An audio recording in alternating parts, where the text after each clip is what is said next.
Welcome, Shadow Seekers, to American Shadows, Crimes and Chronicles. Today, we're unearthing a tale that'll haunt your thoughts long after it ends. Whether you're glued to the screen or just listening in, you're in for a wild ride through history's darkest corners. If you're new, hit subscribe to join our mission of exposing America's hidden truths. Regulars, your likes fuel our journey into the unknown. Now, let's peel back the layers of time and reveal the secrets beneath. Ready? Let's begin. 13 murders, 1 manhunt, the shocking capture of the Night Stalker. Hello friends, and welcome to American Shadows, Crimes and Chronicles. Today we're delving into one of the darkest chapters of California's history, a tale so chilling it still sends shivers down the spines of those who lived through it. On August 31st, 1985, Richard Ramirez, the man who would become known as the Night Stalker, was finally brought to justice. But what transforms an ordinary man into a monster that stalks the night? How does a community cope with a terror that seems to strike at random? And why did the capture of Richard Ramirez captivate the nation and change the face of criminal investigation in America? Before we begin this harrowing journey, I want to thank each and every one of you for your support. Your likes, comments, and shares help us bring these important, albeit disturbing stories to light. Your engagement allows us to explore the shadows of our past, no matter how dark they may be. Imagine, if you will, the sweltering summer nights of Los Angeles in 1984. The city sleeps, but a predator stalks the streets. This is where our story begins, and I warn you, it's not for the faint of heart. Richard Ramirez, a 24-year-old drifter from Texas, embarked on a reign of terror that would last for over a year. But Ramirez wasn't just another criminal. He was a monster in human form, driven by a toxic mix of drug-fueled rage, sexual sadism, and a twisted obsession with Satanism. His first known victim was 79-year-old Jenny Vinco. On June 28, 1984, Ramirez broke into her apartment, brutally raped her, and then slashed her throat so deeply he nearly decapitated her. This was just the beginning. What made Ramirez's crimes particularly terrifying was their randomness. He struck in different areas, choosing victims regardless of age, gender, or race. He would break into homes in the dead of night, sometimes killing the husbands and then sexually assaulting the wives. In some cases, he abducted and molested young children. One of his most horrific attacks occurred on March 17, 1985. Ramirez broke into the home of Dale Okazaki and Maria Hernandez.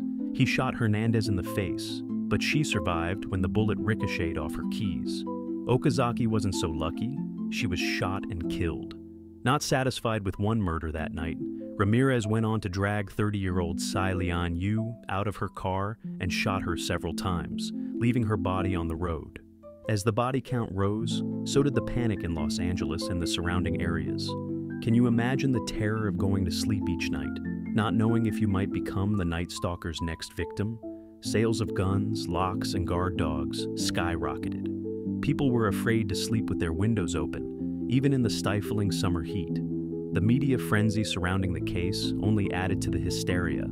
Headlines screamed about the Night Stalker and his satanic rituals, pentagrams left at crime scenes, forced worship of Satan, and his chilling courtroom declaration, "Hail Satan." This wasn't just a serial killer, this was a real-life boogeyman who seemed to embody pure evil. Law enforcement was under immense pressure to catch him, but Ramirez proved elusive. He left few clues and had no apparent pattern to his attacks. The only consistent elements were the brutality of his crimes and the satanic symbolism he sometimes left at the scene. By the summer of 1985, Ramirez had claimed at least 13 lives and terrorized countless others. The state of California was in a frenzy. Then, on August 24, 1985, Ramirez made a crucial mistake. He attacked Bill Carnes and his fiancée, Inez Erickson, in their Mission Viejo home. Carnes was shot in the head, but survived, and Erickson was raped, but managed to get a look at her attacker and the car he drove. This breakthrough led to the identification of Ramirez, and on August 30th, his name and photograph were splashed across every newspaper and television screen in California.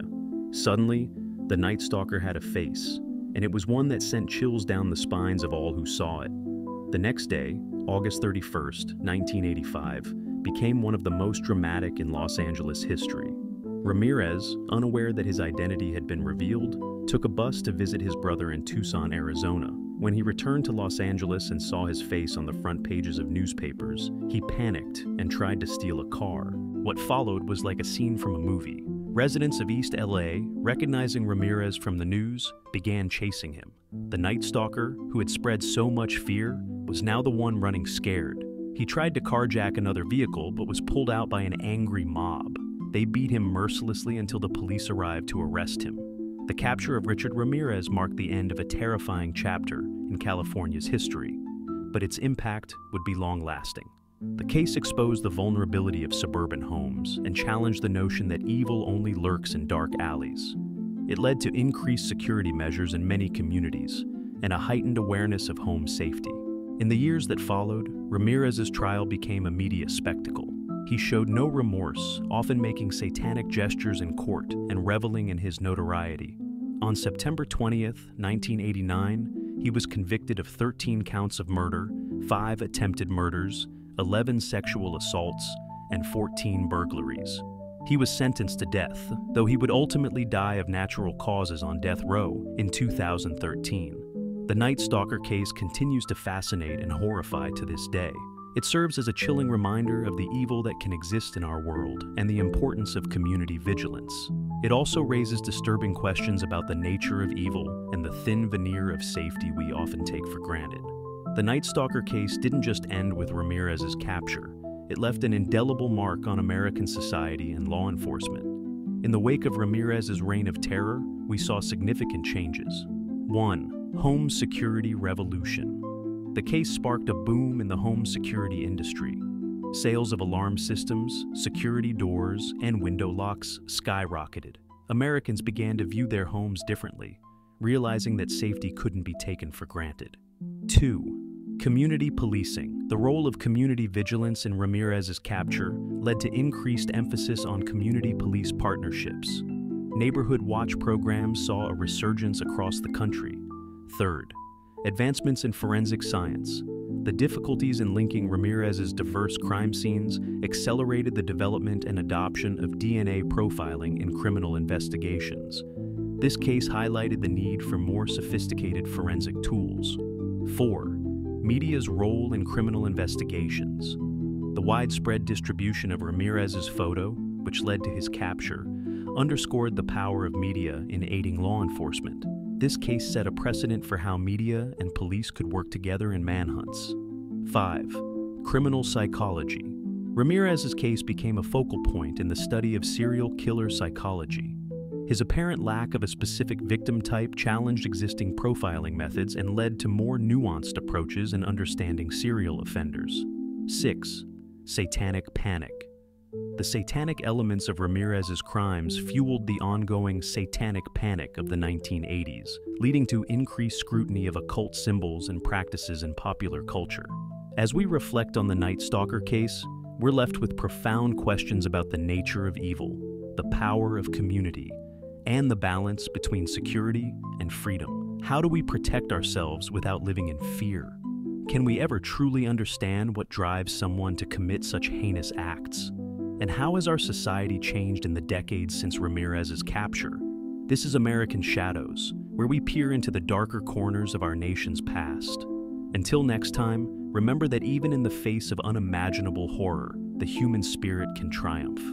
The capture of Richard Ramirez wasn't just the end of a killer's spree. It was a testament to the power of an informed and united community. Stay vigilant, stay compassionate, and keep watching American Shadows. For in understanding our past, we gain insights that can help us build a safer and more aware society.